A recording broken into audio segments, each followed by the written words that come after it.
So the overall title for this evening is Extinction Prevention, obviously genuflecting to Extinction Rebellion, but we are in the matter of preservation, preserving what's precious, precious to God and so to us.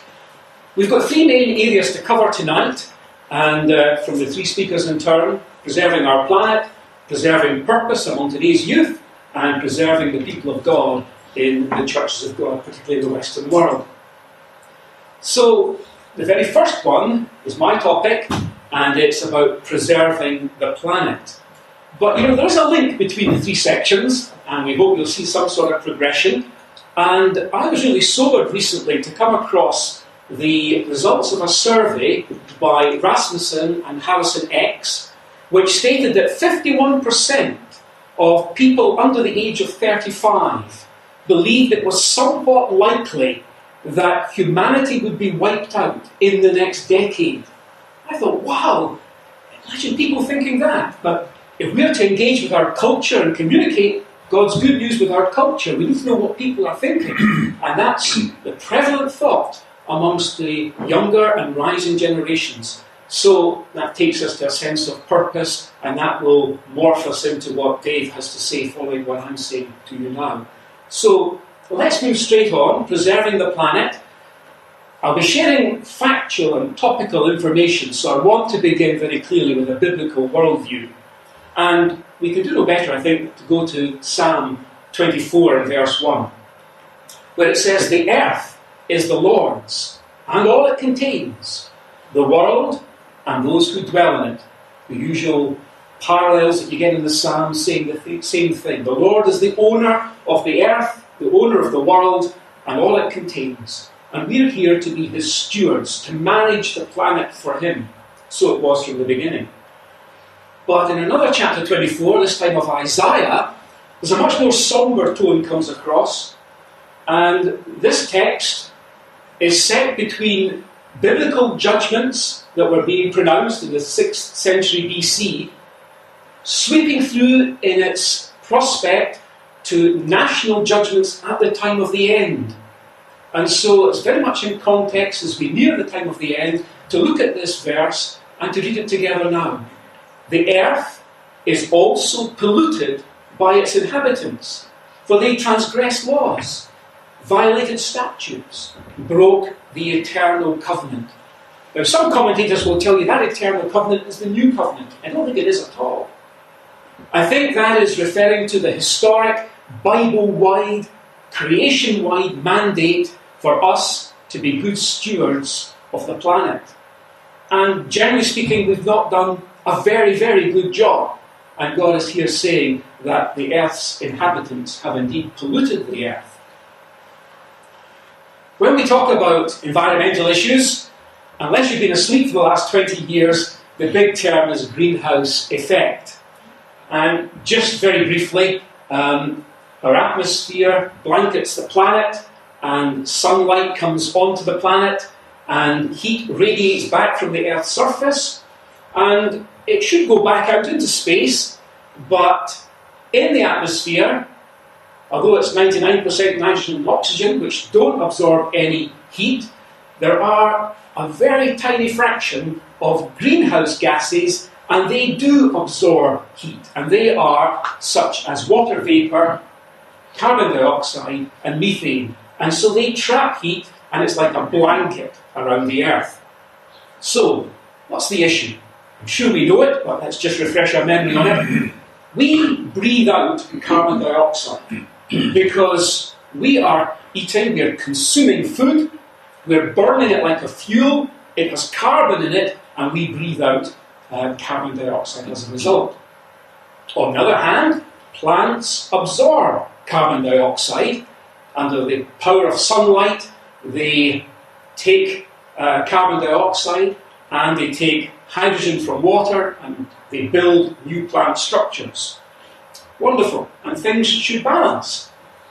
But the books are becoming unbalanced, it would seem, in the world today.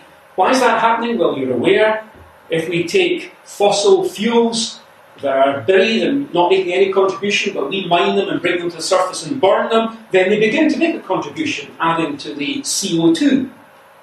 Also, if we deplete the ozone layer 18 miles above the Earth's surface, we let more ultraviolet in, and it radiates on the surface of the oceans and kills microscopic plants. And so less carbon dioxide is being absorbed. That's a bigger effect than rainforests, in fact, because the ocean is 72% of the planet's surface. So we are upsetting the balance. And simple physics suggests that the average temperature of the planet will therefore increase. That's the concern. Things are really that simple, however. But starting with what is well established, from 1959, we've got hard data that says that the carbon dioxide in the atmosphere is steadily increasing. In terms of parts per million, it's on the rise. Why are things not that simple? Well, volcanoes have historically produced far more greenhouse gases than the whole era of industrialization since the Industrial Revolution onwards. Also, for much of Earth's history, the Earth's temperature has been warmer than it is now. Secular scientists would say that, and I think if we take a plain reading of the early chapters of the Bible, we could perhaps come to that same conclusion. Also, it's well established that since 1750, the sun has been more active. This is sunspot activity. And when that happens, the planet becomes warmer. Global temperatures increase. The melting of ice sheets and the retreating of glaciers is something that dates back to the end of the so-called Ice Age. So it's an ongoing situation. But today, human pollution takes centre stage. It's the big issue that everyone talks about in terms of global warming. And of course, the public face of protest has become that of a Swedish 17-year-old schoolgirl, Greta Thunberg. And thinking of the protest movement that she symbolises, I think it does face us up with 4 questions to look at briefly tonight. Is global warming real? Is it all caused by us? Should we as Christians be concerned about it? And what should we do about it, if anything? Let's have a look at that then. Is global warming real? I'm showing a slide here that is a picture of a glacier in the Canadian Rockies. It's retreating away in the background, but there's a marker board in the foreground with the date 1890 on it. And that glacier was up to that marker board at 1890. So you can see that it has receded. Nearly all glaciers have receded since about 1880. Back in 2007, the former Vice President of the US, Al Gore, when he was getting his Nobel Prize for his environmentalist campaigning, said that the North Pole ice cap was rapidly diminishing, and in 7 years, he said, it would be gone. It was falling off a cliff edge. Actually, that hasn't happened. That was far too alarmist, because you can see from NASA satellite images that in 2012 it was still there, and in fact at the same time in the cycle the following year it had in fact increased. So these things fluctuate, and we don't need to be as alarmist as people like Al Gore. However, over decades there is a decrease. So what we can say is there is evidence for global warming. It is real. Looking here at a little graphic that shows what's called the global average temperature anomaly. And by anomaly, it means difference from the average. So the average is the centre line, and you can see that it's going from 1880, and then from 1880 to 1940, the anomaly, the temperature differences from average were negative. They're downward, they're below the line, showing it was below average.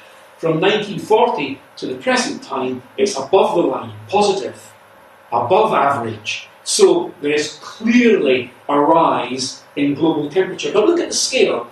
It's going, if you take the bottommost to the topmost, of about 1.2 degrees Fahrenheit. That doesn't sound as much as some of the concern that's expressed, which is often based on computer modelling. And these computer simulations have to be relatively simplistic, trying to capture the complicated dynamics of our planet. And they appear to exaggerate the amount of temperature increase due to carbon dioxide increase. I just want to make this point from that. Climate disaster is not just round the corner. Sometimes we read the headlines and we might think it is, but the hard science says it's not, and that is consistent with the Bible, which gives us even more confidence. Because you may remember the words of our Lord Jesus, Matthew 24, verse 6, talking about a time when there would be climate changes and environmental problems, such as earthquakes around the globe, and he said, it is not yet the end when you see these things happening. There's some way to go.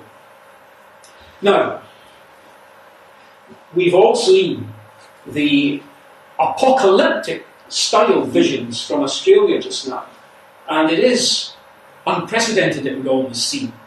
And so you say, well, you're only talking about 1 degree, but what about these fires and the high temperatures? Well, yes, that is true, of course, but it's a patchy picture globally. So you get more than 1 degree increase in some places, and you get lowering temperatures in others. Australia is currently having very hot summers, North America, very cold winters. So it kind of balances out when you take the average. And 3 independent ways of taking the global temperature converge with a similar result, and the conclusion is, in 2019, last year, the world was 1.1 degrees Celsius warmer than in the pre-industrial period. So that's the scale of change. It's real, but it's not exactly massive. Is it all caused by us humans? Well, I want you to look at the graphic that's shown there. It's another of these plottings of anomalies. That is, difference in temperature from average, the average being the centre line. This goes back over 2,000 years of planet history, and it's giving estimates of the planet's temperature, and it's showing that between 400 and 1400, the temperature's difference was positive, greater than average, and that's a period known as the medieval warm period. And then when you come from the 1800s onwards, or certainly from 1400s onwards towards the 1800s, the temperatures are less than average, and that's known as the Little Ice Age. So my point is, carbon dioxide from industry and methane from intensive agriculture have increased significantly over the past 100 years. But we're not responsible, of course, for the historic time that's shown in the diagram. This 2,000-year review suggests we may be responsible for a small part. And the debate, of course, is if the 0.04% of atmospheric carbon dioxide, yes, you read that correctly, atmospheric carbon dioxide is only 0.04% of the gases in the atmosphere. But even though that's tiny, and our contribution of that is a fraction of that, it is proposed that this is a significant driver. This causes temperature to rise, which amplifies the effect through water vapour in the atmosphere. So, should Christians care about global warming? Well, yes we should, because God created the universe, the world, and all that's in it. Exodus 20, verse 11, during the citing of the Ten Commandments. God created it directly, and He created it with a purpose, and He created it with us in mind to enjoy it. Humans, it states in Genesis 1, verse 26, humans were to take dominion over the earth. Meaning, we are to be its stewards, not to exploit it thoughtlessly, but to manage it in a responsible way as its stewards. God is the owner, we are its stewards. And right from the beginning, when Adam and Eve were put in the Garden of Eden, in Genesis 2 and verse 15, they were told to dress it and to look after it, to tend it and to keep it. So they were to care for their environment. And we can just broaden it out from there. That's God's remit, caring for our environment. If you get a chance to look at the Story of Stuff project online, it's well worth doing so. You can see the horrific damage that we are doing to our planet through the production of so much plastic. This is a real menace and a problem, and we should do whatever we can to reduce that. So that leads us on to what we should do about it. I would say to you strongly, don't engage in climate science politics. It's a minefield. It's so political. And other campaigners have very different agendas from a Christian agenda. So don't get into the political science of it. But do reject the throwaway mentality. Do support sustainable fashions. And do reduce plastic waste as much as you can, as much as we all can. Because that is a terrible sight to behold when you see the sea in some parts of the Philippines covered in plastic.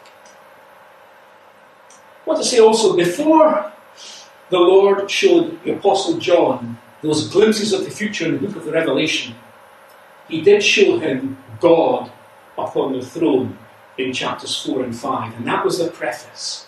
And it's as if God is saying through that word taken from Isaiah 8 and verse 12, don't fear their fear. The world's afraid just now. We as Christians do not need to fear their fear. We know what the future holds. We know in fact who holds the future. God is on the throne. Disaster will not overtake the planet because he is sovereign. But do make the most of the opportunity that we have for addressing the felt need that people have for hope. That leads us on to David's topic shortly. But what we can say, Proverbs 27 and verse 1, is we cannot boast of tomorrow, but we can boast of a forever. What a message that is in a world that's so afraid that 51% of people under 35 think it's somewhat likely that all of humanity is going to be wiped out in the next decade. Don't boast about tomorrow, but you can boast about a forever. Don't fear their fear.